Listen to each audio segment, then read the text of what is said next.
Welcome to episode 24 of Fizzy's Wacky World of Wrestling. My name is William Fizzpatrick, and hi, folks. I feel really good this week. You want to know why? Because I finally got over my gosh dang cold that has been plaguing me like the bubonic plague for the last 3 weeks. Seriously, you have no idea how annoying it is to repeatedly cough in your microphone and try to mute your microphone as quickly as possible. I still have a little bit of a minor cough, but it's not as bad as it's been the past few weeks. And I do apologize to my listeners if I occasionally coughed on air during the last few episodes. Anyway, here's my co-host, Sal Cusmano. Greetings, all. And yep, today it's going to be a bit of a short one because, in case you didn't know, I just came from a different show. Some friends called me in. Two of our friends, Taker's Minion and Mr. Dr. Senju, over at Shooting Debris, they called me in and asked me to be on, and I'm always happy to oblige a friend. Mm-hmm. And so to account for that and back-to-back podcasting, this is going to be a bit of a shorter one. Yes, Sal Cusmano is doing the Iron Man, as I call it, which is basically doing 2 consecutive podcasts over a course of several hours. My current record is about 3 hours and some change.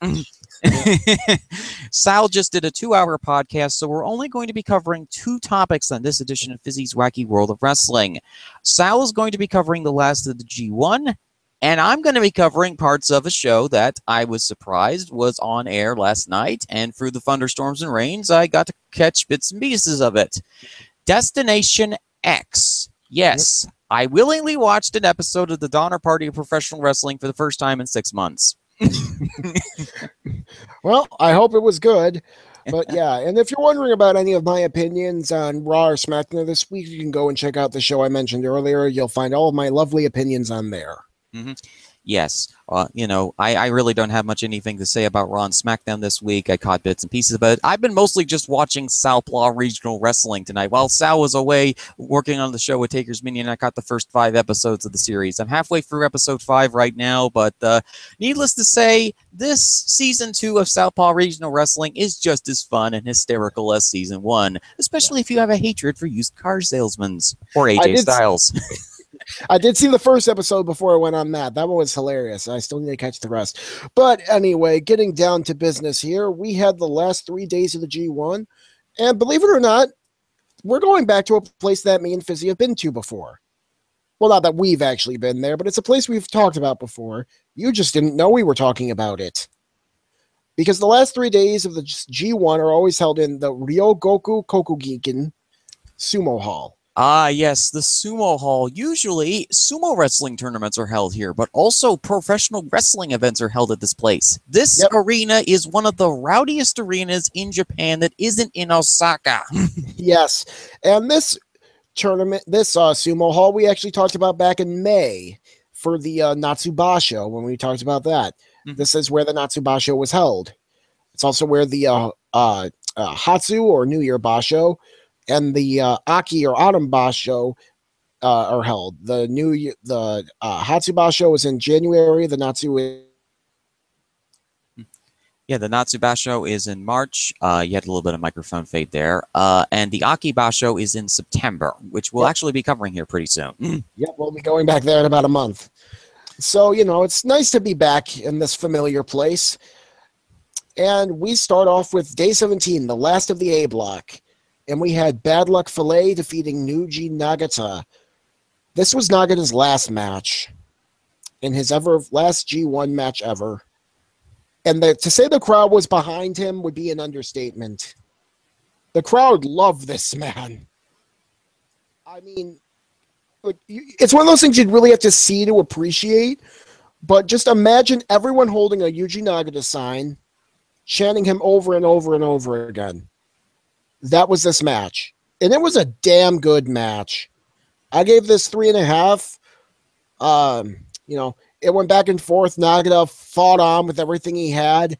But in the end, Bad Luck Fale got the win. And then the aftermatch stuff happened.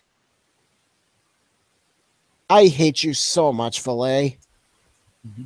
Because you made me have to like you somewhat. After what you did to Daryl. And then you do this. You act so respectful and kind to Yuji Nagata. You bow to the man and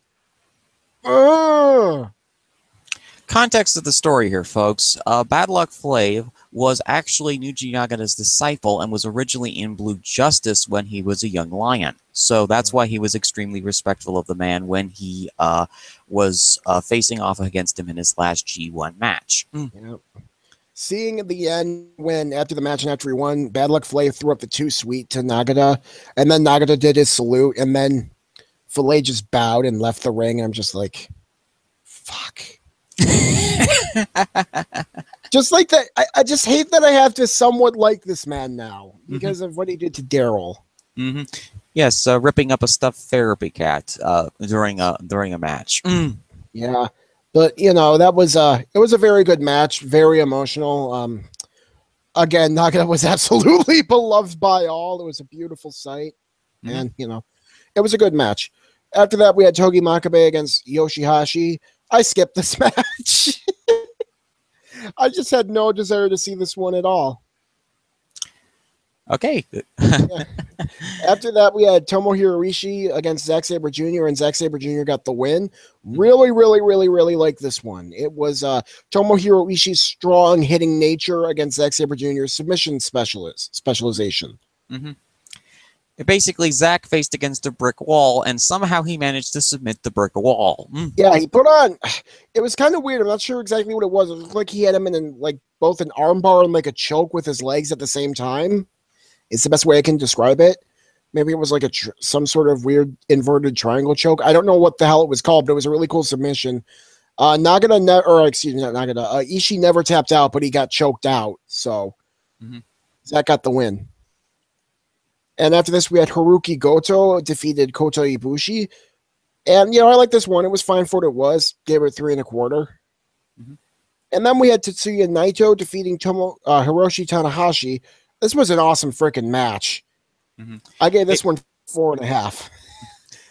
Basically, we have the two top dogs of New Japan Professional Wrestling going against one another in this battle of who is the number one. Hiroshi Tanahashi, the former ace of New Japan Professional Wrestling, against Tetsuya Naito, who is the most bored man alive. Unless you're in a match with Tanahashi, in which case he becomes a raging demon of destruction. Yes, he did. And the story into this match was these two were both tied in points, so whoever won the match was going to the finals as the winner of A Block, which Naito got the win. And it was a great match. I'd recommend everyone go and watch this match. After this, we had Juice Robinson defeating Michael Elgin. Really, really like this one. I gave that one 3 1/4. Juice Robinson still has the best worked punch in the business. I mean, I will never get over how beautiful that punch looks. It looks like it should be so painful, and everything he's doing should hurt you. It's incredible. He learned well from Punchy, the mascot of the Hawaiian Punch brand. Yes, either that or somehow we got Jerry the King Lawler to teach him. I don't know. After that was Tama Tonga defeating Sonata. I half watched this and it was fine. It was a typical Tonga match, 2 3/4. Toru Yano defeated Minoru Suzuki, and this match was hilarious. Oh God, the never-ending Toru Yano Minoru Suzuki feud gets restarted. Yep. So what happened in this match is Yano came out and he tried to duct tape Suzuki, but Suzuki didn't let him. Then Suzuki actually duct taped Yano together, but Rocky Romero came down and fought off Taichi and Desperado, got them taken out. And then Yano and Minoru went with a chair he had grabbed and was about to hit Yano, but Yano hit him with the red chair he brought, and he got the win. It was a pretty funny match, and I gave it 3 stars. I was so worried for young Yano after this match. Well, this is not the first time that Suzuki and Yano have crossed paths, and Yano has done far worse to Suzuki, and Suzuki is pretty much ready to murder the guy anyway. After this, we had Evil defeating Satoshi Kojima. I really like this one. I really like both Evil and Kojima, and Evil's getting the push. Evil has had the best G1 thus far. This guy, I mean, when I first saw this guy debut a few years ago, I thought to myself, Man, this guy's got a lot of potential. He was trained by Animal Hamaguchi, who is well known as being one of the best tag specialists of the 70s and 80s. This guy knows how to train wrestlers. His daughter was an Olympic wrestler. Yeah. And obviously, he has a lot of Animal Hamaguchi's style and moves. And if you watch an Animal Hamaguchi match, you will see a lot of Evil's, technique in Animal. Yeah. I really like this one, and this is going to be a bit of a spoiler, but it is looking like Evil's going to be one of like the stopgap matches, but for Okada between now and Wrestle Kingdom. What is it, 12? Mm-hmm. I think it's either Wrestle Kingdom 12 or 13. I think it's 12. Mm-hmm. Yeah, so it's looking like he's going to be either in their October show or in the New Beginning or whatever it's called, or Destruction or whatever the September one is called. Mm-hmm. So yeah, that match was good. And then we had Kenny Omega defeated Kazuchika Okada. Now, we've all gone over my issues with Kenny Omega. Mm-hmm. This match fucking ruled. Mm-hmm. I feel like Okada brought in Kenny's wackiness. Mm-hmm. He helped rein it in. And yeah, no, this was just a great match. These two pummeled the hell out of each other. I haven't seen the other two matches, so I can't speak to how good it is compared to them. I gave this one 4.5, but I like that it was only like 25-ish minutes, because I know the other two are long. One of them went like 45 and the other one like the full 60. Mm-hmm. So yeah, that's the benefit of the G1 as a tournament as a whole. These are very short matches. These are not the kind of matches that are the long New Japan epics. You have a situation where, okay, you're going 10, 15 minutes per match. Sometimes even shorter than that, and you're going 7. Yeah. Very rarely, like there would be one match for each show where you'd go 20, but it's only one. Mm-hmm. And only one match in this whole tournament went 30 minutes, and that was Okada and Suzuki. Mm-hmm. And I think that one went to the time stoppage. Yep. I know some people didn't really care for the 50-50 booking, since Okada was 1-0-1 against Omega going into this match. I look at it like this, though. At least when New Japan does their 50-50 booking, it's interesting. Mm-hmm. Because you have that tie there. It's like 1-1-1, not like 2-2 or 3-3. Mm-hmm. It's at least something different. Mm-hmm. But, yeah, I really like this match. And again, the story going into this match was whoever got the win in this match, they were going on mm-hmm. the finals. And Omega got the win. And it made the most sense, really. You were going to have this big battle between the leaders of the two biggest stables. Mm-hmm. Yeah, and honestly, it was a good decision as far as the booking is concerned. I know that the booking was set in stone a month ago, and I know we've complained about that in the past, but I feel as though in this situation that this was the best call. Omega versus Naito is the best match that you could have possibly come up with in this situation. With Tanahashi's injuries and Okada being the champion, you really couldn't have had any other match. And besides the fact, you also have Omega winning against Okada in the G1, which sets up Omega Okada again down the line. He's got to face Suzuki, he's got to face Evil, and he's now got to face Omega. So now his next 3 matches have been basically booked for him. I don't know if he's facing Suzuki anytime soon, because Suzuki's going into a feud with Big Mike over Suzuki's never open weight title. Mm-hmm. So if it is going to happen, it's not going to be for at least a couple months. Mm-hmm. Yeah, which, we'll get to that in a bit, but, you really couldn't do Okada Naito. Like, I would say, like, if you could have done Okada Naito, that would have been a better match for the finals than the Naito Kenny. Mm-hmm. But, everything considered, this is still a very good final. And speaking of the finals, now we have the finals. And, I skipped most of this mainly because I had just gotten off of work. And I had been watching a bunch of wrestling already, so I just kind of wanted to see the stuff I knew I really needed to see, more or less. I did watch most of the back half. The front half I didn't watch most of, and I did watch some of the press conference because that furthered some feuds. So we'll start with right before intermission. We had Ryusuke Taguchi and Ricochet defeating the Young Bucks to win the IWGP Junior Heavyweight Tag Team Championships. And I thought this match was fine. I have no idea why Ryusuke Taguchi is the leader of a stable. It's because nobody else wanted the job, and Manu Nakanishi is busy eating at a buffet. Okay. Why is he the leader of a stable that Hiroshi Tanahashi is in? Because Hiroshi Tanahashi needs to do something with his hair. Oh my god. There is no reason why a butt monkey should be the leader of your stable. Sometimes they are. In Japan, in stables are weird in Japan. I Sometimes know, people. I know they're weird, but this would be the equivalent of like if Chaos had Yano as their leader. Oh, that would be fantastic. It would be hilarious, yes, but no one would take them seriously. I mean, yes, it would be hilarious, but my God, why is Taguchi the leader of a stable when you have Hiroshi Tanahashi? One of the most dangerous stables in Dragon's Gate was named Mad Blanky. I know that. Hell, wasn't Tozawa a member? Yes. Yeah. Oh man, I don't get it, but yeah, the match was actually pretty good. You know, it is what it is. I'm happy to see Ricochet getting some success. I know he's won this title a couple times already, but still. And they beat the Bucks, so that's all good. Yeah, the Bucks got a little over excessive for me, but you know, I kind of expected that. Yes, the spam key on the super kick button is broken, and they're now doing continuous super kicks. It makes travel considerably more difficult than usual. Yeah. And then after this wasn't a match, but this was like one of the coolest things on the show.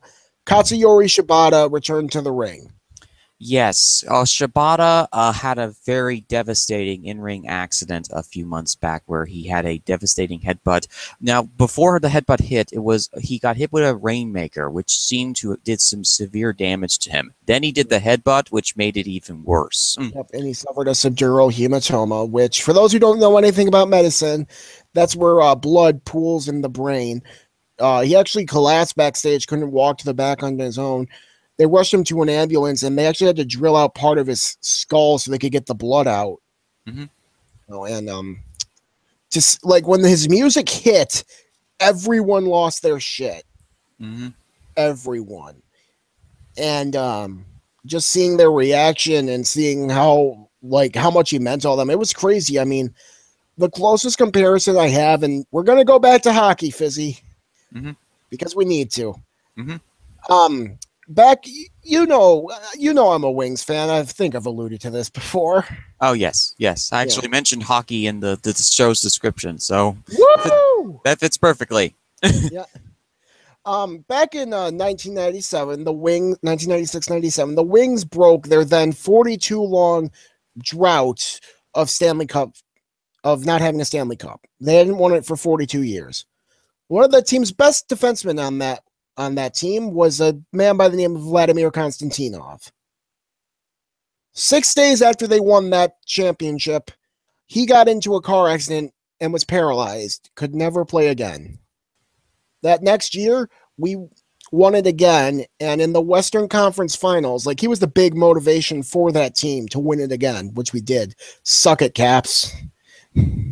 But in game, I want to say 4 of the Western Conference Finals, they showed Vladimir Konstantinov up in the stands, or up in the press box, like one of the boxes at the Joe, and everyone lost their shit.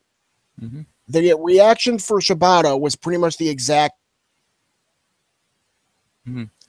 same kind of reaction. Going crazy, just the emotion. I mean, it was an incredible sight. Yeah, it was really amazing. I saw a segment of that. I was like, "Whoa, this is." Yeah. Now I can think of a wrestling example of the reaction that he got. The late Hayabusa from Frontier Martial Arts Wrestling walking again. Yes, walking to the ring. I mean, yes. And, seeing that, and, I loved how he talked about it. Like, when he got to the ring, all he said was, "I'm alive, that is all." That was actually pretty badass, I'm not going to lie.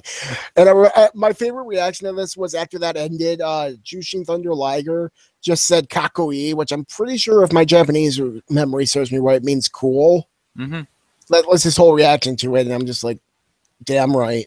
Well, remember, Jushin Thunder Liger survived the brain tumor. Yeah. So, it was a very cool moment. I was very, very happy. But yeah. After this, we had War Machine defeated Cody Rhodes, who's just Cody now. Mm-hmm. Fuck, that's annoying. And Hangman Page for the IWGP Tag Team Championship. They were the champions already, but they just won the match. Oh, so they murdered Cody and Hangman Page. So the Bullet Club Yep. are going to be down 2 members. Probably, yeah. And after the match, the Guerrillas of Destiny came out and they said, look, we want a title match. Those titles will belong to God. And War Machine was about to accept when a return happened. The Killer Elite Squad came back.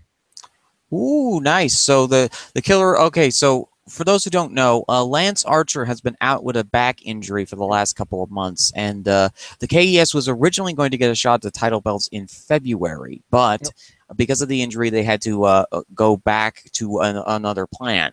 But now KES is back, and apparently Davey Boy is still with the company. Yep, and they unloaded, and it's looking like it's going to be a triple threat match for those belts coming up. Mm-hmm. After that, we had Zack Sabre Jr., Minoru Suzuki, Takahashi Iizuka, and they all defeated Kota Ibushi, Hiroshi Tanahashi, and Michael Elgin. I saw this. This was a pretty good match. After the match, Zack Sabre Jr., he got the win by pinning or submitting Tanahashi. He took Tanahashi's belt, posed with it, and then laid it next to Tanahashi. So it's going to be Zachy. How many belts does he have? 2 or 3? I think he has 100 right now, but also another return, Iizuka. Iizuka has been out with an ankle injury for a while, and he's back in the ring, apparently. Yep. And it's going to be Zachy X belts, because I have no idea how many he has, against Hiroshi Tanahashi for the Intercontinental title afterwards. And then after this match in the backstage area, we have Minoru Suzuki and Michael Elgin. They got into a little bit of a slap fight. So it's looking like it's going to be Big Mike against Minoru coming up soon. That should be fun. Yep. And after this, we had Sonata, Bushi, Hiromu, and Evil, all the members of LIJ, minus Tetsuya Naito, taking on Kazuchika Okada, Tomohiro Ishii, Gato, and Toru Yano in an LIJ versus Chaos match. LIJ won, and it was a pretty good match. And this match further set up the fact that Evil is going to be taking on Okada for the belt very soon. Yeah, and also Hiromu has got his groove back, folks. Yep, because someone returned from the dead. Daryl has been resurrected by Evil. Somehow, yes. And we'll get into more of this at the end of this next match, because we had Tetsuya Naito defeating Kenny Omega. Oh, thank goodness the wrestling world is whole again. Yep. This match was also freaking awesome. I gave this 4 3/4. It was very, very, very, very good. I just loved everything about it. It was a little long. I feel like that's the one thing keeping me going for the full 5 is the fact that it went like 36 minutes, which I know it's the finals and you're going to get a bit of a longer match, but still, I feel like anything over 25 is a bit excessive. But this is Japan, and they're going to go with the long main event style matches. And yeah, it was a very good match. And at the end of this match, Daryl Takahashi was there with Hiromu against his doctor's wishes, I might add. The doctors did not. Yeah, the doctors did not want him in the ring at this point. But Daryl, being the brave man and good member of LIJ that he is, went to support his boss. And yeah, no, it was a really good match. And now Naito will take on Okada at Wrestle Kingdom 11 or 12. Yep, and he also has to defend the contract at every show. Yep. So whoever I'm trying to remember, who did he lose to? Let's see here. So yeah, Daryl returned from injury, which decapitation and being ripped apart to pieces by a angry Tongan is quite an injury to recover from. Yeah. Oh, he'll have to defend it against Ishii and Fale. Okay. At the very least, yeah. So one man is going to be the brick wall, and a guy who is going to be haunted by a million stuffed cat plushies. Yep. Sounds like quite an easy road for Naito at this point. Yep. But yeah, those will be the 2 people, at least 2 people he needs to defend it against, assuming that is how it works, which I'm pretty sure it is. And yeah, that was the end of the G1. Very, very, very good tournament. If anyone's ever out there planning on getting into New Japan, I'd recommend signing up for the network or the New Japan World and starting with this G1. It'll be a very good primer into everyone, like it was for me. Yeah, the G1 is always a really good tournament for anybody who's looking to get into New Japan Pro Wrestling or just Japanese wrestling in general. It's very simple, it's very easy to follow. Anybody can really look at this tournament and go, okay, this is who we're going up against. This is who's on this roster. And you also get to see some of the other things, like the consistent 6-man tag team matches, the 8-man matches, all of the different matches in between, and occasionally a few championship matches sprinkled in between. Mm-hmm. So that's the G1, folks. And there was a much better G1 than in past years. Naito won, which means all is right with the wrestling world in New Japan Pro Wrestling because Kenny didn't win. Yep. And the Mad Painter can go sulk off and, feud with Okada again. I think he's going to get back together with Ibushi. There's some subtle hinting that something's going on with those two. Oh, great. Because for the last couple of days, Omega wore like ring gear that combined both his style and some of Ibushi's style into it. Mm-hmm. So they might be getting back together as a tag team, or Kenny's going to get kicked out of the Bullet Club eventually. Yep. Or, Kenny's just going to get into a feud with Ibushi. One of the three. Mm-hmm. Yeah. Wouldn't mind the Golden Lovers reunion. That was their team name, wasn't it? Yes. The Golden Lovers, yeah, okay. Or he could feud with Tiger Mask W because he's confused about the fact that, some guy is just stealing all of Ibushi's moves. And he doesn't even realize that Ibushi is Tiger Mask W, for those who don't know. So we move from the land of the rising sun to the Donner Party of professional wrestling. Whoa. Yes, folks. I decided on a stormy night last night there was a humongous thunderstorm, rain pouring down everywhere, and somehow my satellite service worked well enough so that I could catch some of this show. Being the Donner Party of professional wrestling, I missed the first 25 minutes of the show. Destination X, which is now known as GFW Impact.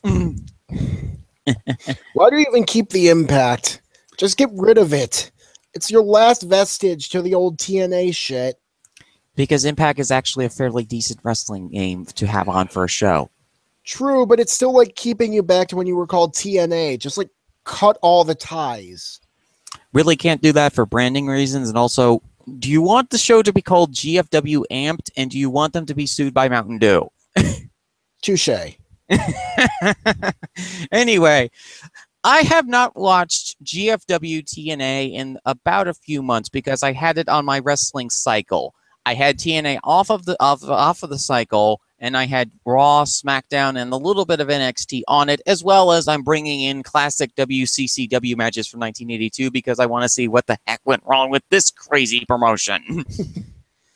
So, because I'm insane, as folks might know, I decided to watch Destination X. And the first image that I see when I turn on the TV after getting the satellite to work in the middle of a rainstorm is guess who? Jeff Jarrett? No, Jim Cornette. Yes, we now have yet another power struggle feud in the world of GFW TNA. What It's is like 900th? This is probably the 25th, 26th, maybe 50th or 55th, or I'm not really sure which, but I probably would have to count it. But anyway, Jim Cornette is back in TNA for the first time since 2009. The reason? Because he's getting into a feud with Bruce Pritchard. Now, this is going to sound like a shock. TNA, GFW, God, it's such confusing to keep that name straight. They actually did a smart play here. See, Bruce Pritchard, for those who don't know, suffered 2 heart attacks back in 2012. The guy has lost a ton of steps on the microphone and in ring, so he can't really carry promo segments anymore. And your only other option besides him for promo segments is Dutch Mantell, who's still in a wheelchair recovering from knee surgery. So, naturally, they have to bring in somebody who's actually slightly healthier. And Jim Cornette is actually slightly healthier than Bruce Pritchard is. And Cornette can actually carry the load at this point when it comes to promo segments. So this is actually a smart move by GFW. And it also resets the story because, in case you didn't hear, they also did something right, number 2. They stripped ADR of the Impact of the GFW Championship. Good. Yes, I know, it's shocking. The Donner Party of professional wrestling is actually doing some intelligent things for once. It's like I'm in freaking Bizarro land. I was You expecting are. crazy and insanity, and instead I'm actually getting reasonable decisions. Look, Jim Cornette is a hothead. This roster is full of hotheads and people that are about to explode. But the thing is, because of their taping schedule, they can actually concentrate it in one singular taping and not have to worry about, okay, what's going to happen this week? What's going to happen this next week? Or that's so at backstage. So they're actually doing some smart things here, which I'm shocked by. So Cornette's back on the team, and Pritchard will probably be moved into more of a backstage role after this feud at Bound for Glory ends, because this is the BFG series match that's going to happen. There's going to be a 20-man gauntlet for the gold match, which is basically a battle royale for the competition for the GFW Heavyweight Championship. Yes, I'm really out of practice, folks, with GFW because I have been watching in about 6 months. So they're going to be competing for the GFW Championship. Gosh, that's still so weird to say. Yeah. In a gauntlet for the gold match. I'm not sure if they're going to win the actual belt or if they're going to be a #1 contender for the belt. Okay. So basically, they might have to face against Low-Key for the championship opportunity. Or, wait. Actually, they won't. They'll have to face against Matt Sydal, who has an opportunity to choose whatever belt he wants to face against, and he'll probably go for the heavyweight championship because he beat Lashley in the main event match. That makes sense. Yes, the Super X Cup also wrapped up on this show. Ishimori, as they're calling him, even though he actually has his first name, was defeated by Desmond Xavier, and he was the winner of the Super X Cup. In the main event of Destination X, the sub-main event, I should say, Sanjay Dutt defeated Trevor Lee in a ladder match to retain the X Division Championship. Okay. So what happened here was this was a really fun ladder match, actually.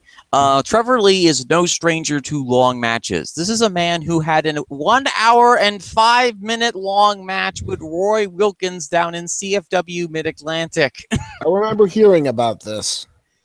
I've seen all of it. It's amazing. It sounds way too long for me. I know, but the structure is so well done in this particular match, and also everybody comes in. It's like a global scale feud in this little promotion, and they actually have a commentary team that doesn't grate my ears. And you want to know something else that was shocking? Shock number 3. Josh Matthews has actually become tolerable. Nope, not believing it. Seriously, putting Nope. him with another commentator. I'm not sure who they brought. Oh, I think it was Borash who was commentating with him. Oh my God, no. Yeah, No, yeah, no, Borash no. really knows how to rein in Matthews' tendencies. And also Pope has left GFW. D'Angelo De Niro, for those who don't know. Yeah. Shit. There is no way in hell Josh Matthews can be fucking tolerable. He didn't sound like Dick Vitale on this episode, so that's a major positive in my book. And the X Division matches, the Ishimori Xavier match was really good. I thought it was a really serviceable match. I know a lot of people are complaining that it wasn't extreme or it wasn't, it wasn't amazing or anything like that.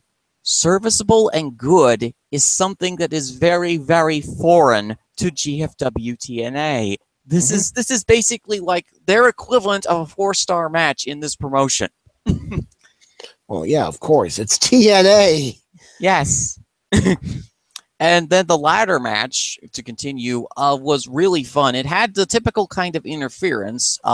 Caleb Conley interfered for Trevor Lee, but then the returning P.D. Williams came back, hit a Canadian Destroyer, and helped Sanjay Dutt retain his X Division Championship. P.D. Williams has been retired at a ring for 3 years now. I guess he's back now. And he's not even the only person. I heard they got Taryn Terrell to somehow come back. Yes, Taryn Terrell interfered in the women's match that I missed on the opening of the card. Senna retained her belt against the, at this point, retiring Gail Kim, but you know about retirements in professional wrestling. Yeah, we just had two of them come back, so I don't believe any fucking retirement anymore. To be fair, in P.D. Williams' case, he had a large amount of lingering injuries he had to deal with for about 3 years. So, in all honesty, he was due to have a long-term break to heal from all the injuries. He's a smaller wrestler. He's been wrestling since about the early 2000s in that high-impact indie style of wrestling. So, for him to come back and to, bolster up the X division, that's a positive.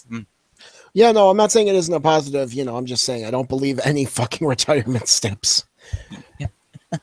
So, in actuality, Destination X was actually a fairly solid show. It set up some new things. It reset the calendar a little bit because they have to get past the ADR situation right now. They have a ton of talent on the roster, and I know this is going to be spoilers for those of you longtime TNA GFW fans, but yes, John Morrison is going to be with the company now. Do you want to know what his ring name is? Johnny Nitro, Morrison Mundo? No. Johnny Impact. Fuck me, that's stupid. Johnny Impact. It's like that character that Austin Aries first had when he debuted in TNA when he Austin was Starr. yeah, he was the star, and he was the man who was apparently trapped in TV land. My God. This company can't do anything right. I know, but it's at the same time, it's a wonderful, enjoyable. I've missed this promotion. I've missed the insanity of this place. I haven't watched TNA GFW in 6 months, and it's usually longer than I usually go when I cycle through different wrestling programs. I had meant to get back to TNA GFW sooner, but other things kept me busy at the time, and this is the one program right now that I currently get on my TV stations because, I had the satellite problems with the USA Network is still feuding with my satellite company. So, yeah. So that's great. I have that. I have a little bit of Ring of Honor if occasionally I want to watch what that train wreck of a promotion is doing. And, it's good to have your comfort food sometimes. And TNA was the first promotion that I watched regularly. Once again, I'm so sorry. Yes, I watched during the immortal era of so TNA. Did I. Fuck that era. Fuck that era with a fucking hot iron.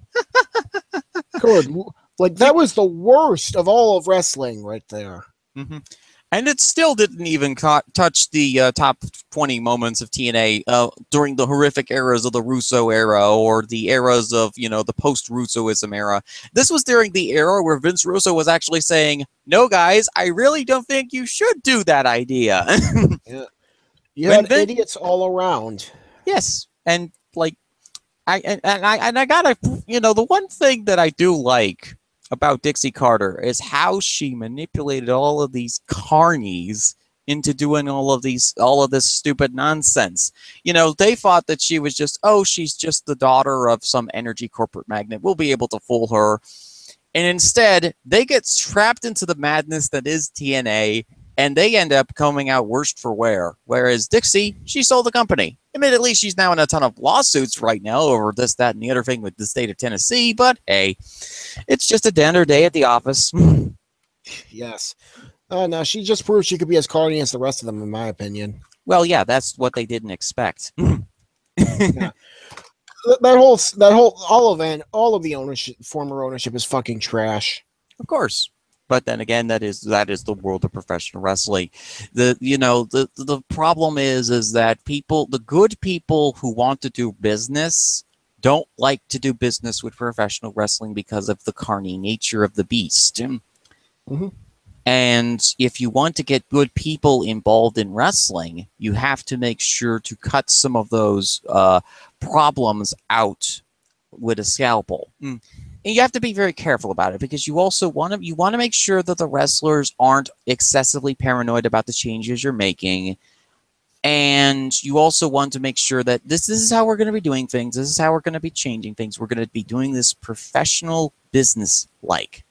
We're not going to be doing a whole crazy super indie. We're not going to be doing this or that or the other thing. And, I think that the super indie concept, it's very much like a discount department store. it's a thing that is going to be having a lot of problems down the line within the next year or two if the economy starts to tank again.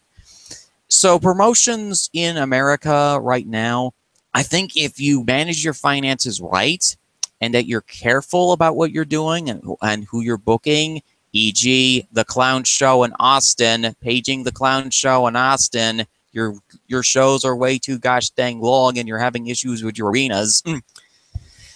And the the one thing I do want to say is also British promotions aren't exactly immune to this. Progress had a disaster-filled. They had a very successful but a disaster-filled show in New York City. Their first Yeah. show in New York City, and to wrap up this episode of Fizzy's Wacky World of Wrestling, we're going to do a little bit of talking about Progress.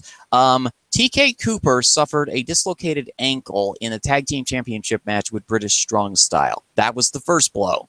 The second blow was the fact that there may have been some shady dealings involving the arena ordinance at the arena that both they and Evolve were at.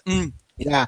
From what I can gather, it wasn't any of their faults, or at the very least, it wasn't Progress's fault. They took on Evolve's good word that the building was good. You know, and I mean, since they had never run there before, you know, and they're going to trust the word of a place that has. They're going to trust the word of Gabe Spikolsky, and they're going to trust the word of Evolve and the WWN family of wrestling networks. Yeah. Instead, Evolve turned out to have maybe lied about the situation, and now there's an ordinance issue involving that particular arena. Yeah, where that or the building itself lied somewhere. It's a whole fucking mess. Yes, it's a whole gigantic mess, but then again, building ordinance in New York City kind of is a slippery slope of craziness and insanity that rivals TNA GFW. Yeah, that's a whole nother mess in itself. Then after they got done with the New York City show, they had to find a courier bus because the one that they had booked wasn't there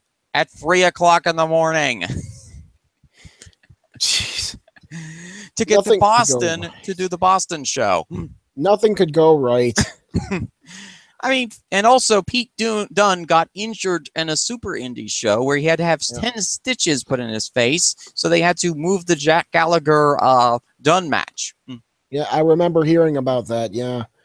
Well, it was a shame, but, you know, from what I heard, the shows themselves still turned out good. Most of the fans were happy.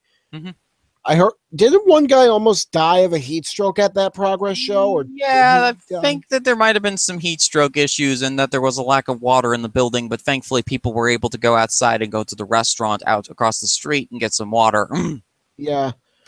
But, you know, just one of those things, guys. If you're ever at an indie show, be careful. Make sure you stay hydrated, you know, and all that. So I remember going. I went to my tent show, the one of the circus tent that I went at the fairgrounds a few months back, and I made sure regularly to buy drinks for me and my mom as we were there in the arena because it was 85 degrees outside, folks, and you got to be very, you know, pace yourselves at these events. If you have a medical condition or you're taking medication, you have to pace yourself at these wrestling shows because it's going to be hot. Going to be humid, or you're going to be in an ice block and have to deal with 20 below zero temperatures. Yeah, but you know, that's some of the perils of indie wrestling, but we still love indie wrestling. You should still support indie wrestling, you know, because there's some stuff you can't see anywhere else in indie wrestling, but you know, But yeah, there are still some pitfalls that you need to worry about when you're dealing with indie wrestling. And the thing is that honestly, I'm not going to sugarcoat it about indie wrestling. There are some issues with it that I definitely disagree with because, again, I'm a guy that I graduated high school because I did a thesis on discount retailers of the United States. Go take a look at the defunct discount retailers of the United States list. I know that it doesn't seem at first that there's a parallel between them and professional wrestling, but then you look at the list of defunct wrestling promotions and see how many money issues or insanity or just random crazy hit these promotions. And you'll find that the same things happen to these discount retailers. So there's a parallel there. Yeah. But, you know, yeah, it is what it is. You know, there are some very shady things going on in indie wrestling right now. There's that one guy in Australia.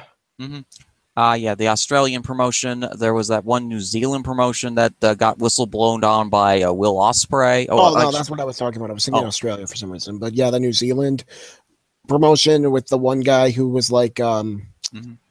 uh, God, what, like he forgot, didn't he sign people to contracts, didn't pay them, and then release them, so we wouldn't have to pay them or something. Which Bunch of bullshit. I'm pretty sure breaks about a dozen or so New Yeah, Zealand labor laws at this yeah. point. But He said he would try and he wanted to know if Will, I think, was like, would make his bank account like American or something, so he wouldn't have to pay tax. I'm not even kidding when I say this. mhm. Like just a bunch of shady shit. So Yeah, shady stuff still happens in the outback territories of Australia and New Zealand. But then again, these are countries that are developing as wrestling promotion hubs at this point. Australia is developing pretty decently. New Zealand is becoming a really good hotspot for professional wrestlers to go because it's close to Japan. And if you want to yep. get noticed by the Japanese promotions, then you go to New Zealand. Yep. But you know, it is what it is. And Destination X was a fun show. It was a nice break from the WWE related programming, and it was a crazy show. It was typical GFW TNA, but honestly, I missed that. I guess there is something nice in having some certainty in this world, knowing that TNA, GFW, whatever the hell it's called this week, is going to be insane and crazy. It's a nice little It's a nice little familiar. It's like your favorite sweatshirt, your favorite hoodie that you can always put on and go back to. Mm-hmm. Yeah. So, yeah, G1 was great. GFW was familiar and crazy. mm-hmm. Anything else? Got nothing else planned. This was a short episode, folks. But like we said, Sal just did a 2-hour long podcast. I might be doing some work here tomorrow with Taker's Minion on a little special show that he's got planned. So we'll be I'll be seeing you pretty soon. Yep. As for our next show, I really don't know when we're going to be doing our next show because I need to talk with my buddy here and see what his work schedule is. We might be taking good. Works good. I can do it at the usual time next week if you want. Okay, well, let's see. First, this has been episode 24 of Fizzy's Wacky World of Wrestling. We thank you, folks, for joining us on this short edition of the show. Like I said, I'm not sure if we'll be doing a show next week or not, but we'll see how everything works out. And that will be our 25th episode, regardless of if it airs this week or next week or the week after. And I probably will be covering SummerSlam, possibly, or anything else in the world of WWE because of the madness that's going on. And that they're starting to kind of shift into sort of the TNA GFW realm with the decisions they've made. But we'll talk more about that when we get to it. You can follow me on Twitter at Fizzpatrick14. And you can follow me at Cusmano_Sal. And we'll see you over the next edition of Fizzy's Wacky World of Wrestling. Thank you for joining us, folks. Have a good day. Bye. Yeah, sorry. I thought we were off. God, help me.